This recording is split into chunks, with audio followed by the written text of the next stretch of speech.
गजल के सफर की बात करें तो एक बात हम पाते हैं कि जो गालिब का समय था वो उर्दू शायरी के बड़े बड़े महारथियों से भरा हुआ था। गालिब से उम्र में बड़े थे शेख इब्राहिम ज़ौक़, जो उस्ताद बहादुर शाह ज़फ़र के उस्ताद भी थे और बहुत बहुत बड़े शायर थे। गालिब के समकालीन एक और बहुत बड़े शायर हुए हैं हकीम मोमिन खां मोमिन। गालिब अपनी निजी जिंदगी में जितने उलझे हुए थे, जितने बिखरे हुए थे, मोमिन अपनी जिंदगी में उतने ही सुलझे हुए थे। उम्दा शायर तो थे ही, साथ साथ नजूमी भी थे, ज्योतिष भी थे। लोग कहते हैं उन्होंने अपनी मृत्यु की तारीख उन्होंने खुद ही बहुत पहले ही प्रेडिक्ट कर रखी थी और उसी दिन उनका इंतकाल हो। मीर की तरह मोमिन भी अपनी गज़लें, उनकी गज़लों में सादा बयानी आप पाए। उनकी एक गज़ल का एक शेर है, बहुत ही मकबूल शेर है, आप सबों ने सुना होगा कि तुम मेरे पास होते हो गोया, तुम मेरे पास होते हो गोया, जब कोई दूसरा नहीं होता। गालिब ने जब ये शेर सुना तो दौड़े हुए मोमिन के पास गए। उन्होंने कहा, यार तुम ये अपना ये शेर मेरे नाम कर दो और बदले में मेरा सारा दीवान अपने नाम लिखवा लो। ऐसा आदर था, ऐसा स्नेह था एक दूसरे के प्रति, और उनके ख्याल भी आपस में टकराते थे। एक ही टॉपिक पे कई ऐसे शेर हैं कि दोनों ने शेर कहे हैं, लेकिन दोनों के कहने का तरीका अलग अलग है। अब एक शेर देखें आप, मोमिन का शेर है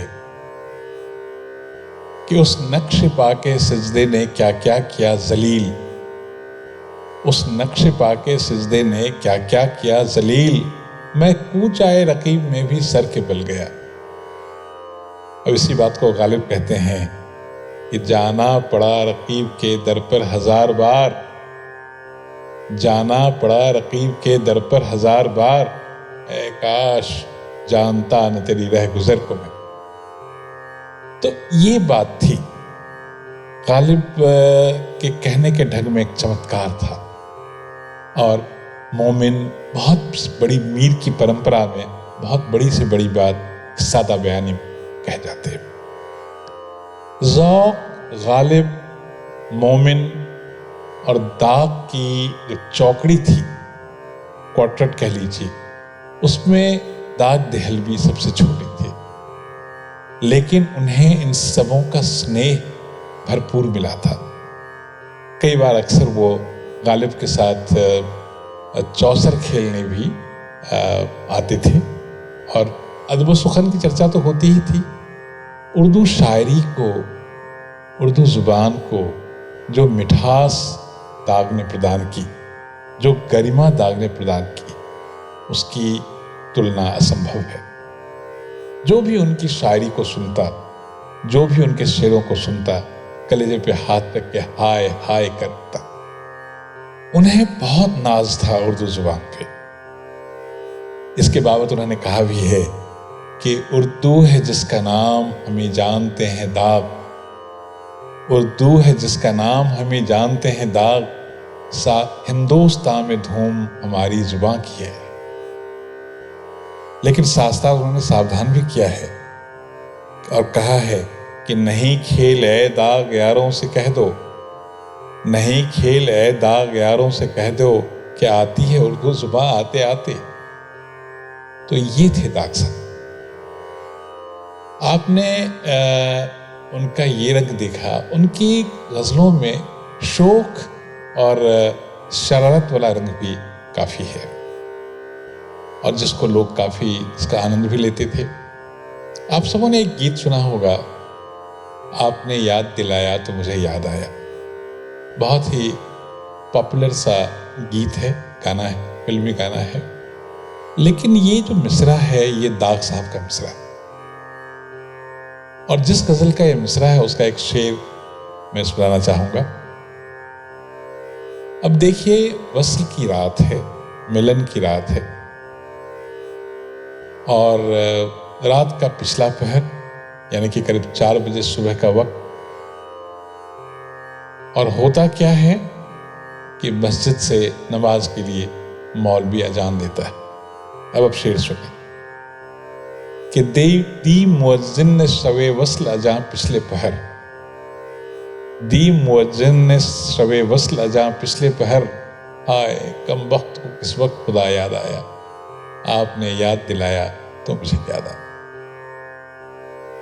दिल्ली सल्तनत के पतन के बाद दाग साहब को भी दिल्ली से निकलना पड़ा। कई जगह गए, उस दिन रामपुर में रहे, लेकिन उनका आखिरी का वक्त हैदराबाद में कटा। हैदराबाद में निजाम था, निजाम का शासन था। वहां किसी ने दाग साहब से पूछा, जो दाग साहब को शायद नहीं जानता होगा, हुजूर आपका वतन कहाँ है, आप कहाँ के रहने वाले हैं? तो दाग साहब एक फीकी सी मुस्कुराहट के साथ कहते हैं कि कावे की है हवस न कुए बुता की है, कावे की है हवस न कुए बुता की है, मुझको खबर नहीं मेरी मिट्टी कहाँ की। वहीं हैदराबाद में दाग साहब का इंतकाल हुआ। उनकी स्मृतियों को प्रणाम करते हुए आइए उनकी एक बहुत ही मकबूल गजल हम सुनते हैं कि उज्र आने में भी है और बुलाते हैं।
उज्र आने में भी है और बुलाते भी नहीं।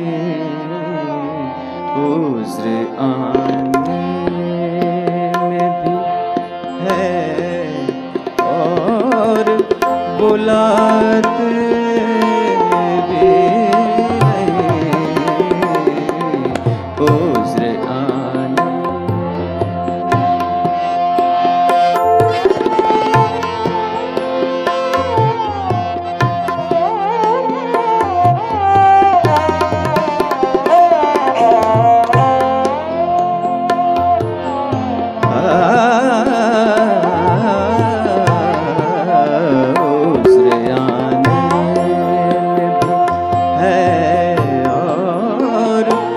बुलाते भी नहीं।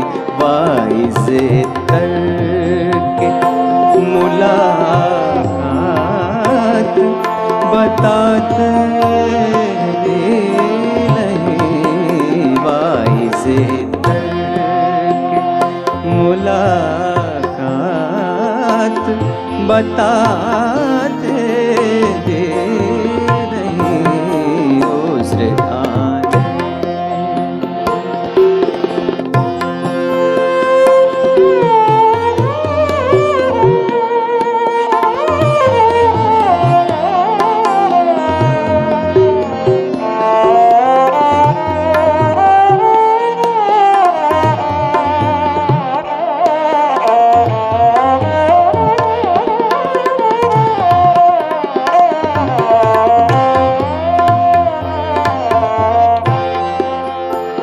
खूब पर्दा है कि चिलमन से लग बैठे हैं। खूब पर्दा है कि चिलमन से लग बैठे हैं। साफ छुपते भी नहीं, साफ छुपते भी नहीं, सामने आते भी नहीं। साफ छुपते भी नहीं, सामने आते भी नहीं। होश आने में भी है और बुलाते भी नहीं। होश आने में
हो चुका तर्क ताल्लुक तो जफ़ाएं क्यों हो चुका तर्क ताल्लुक तो जफ़ाएं क्यों हो। जिनको मतलब नहीं रहता, जिनको मतलब नहीं रहता हो, सताते भी नहीं। जिनको मतलब नहीं रहता हो, सताते भी नहीं। दूसरे आने में भी है और बुलाते भी नहीं। वाई से करके मुलाकात बताते भी नहीं। दूसरे आने में भी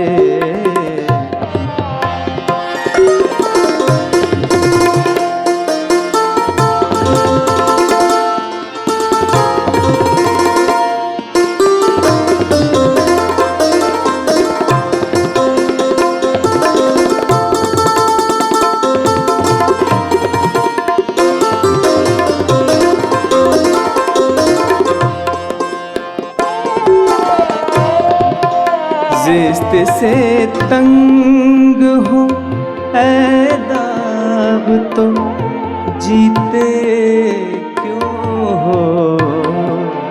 जिस्त से तंग हो ऐदाब तो जीते क्यों हो। जान प्यारी भी नहीं, जान प्यारी भी नहीं, जान से जाते भी नहीं। जान प्यारी भी नहीं, जान से जाते भी नहीं। होश आने में भी है और बुलाते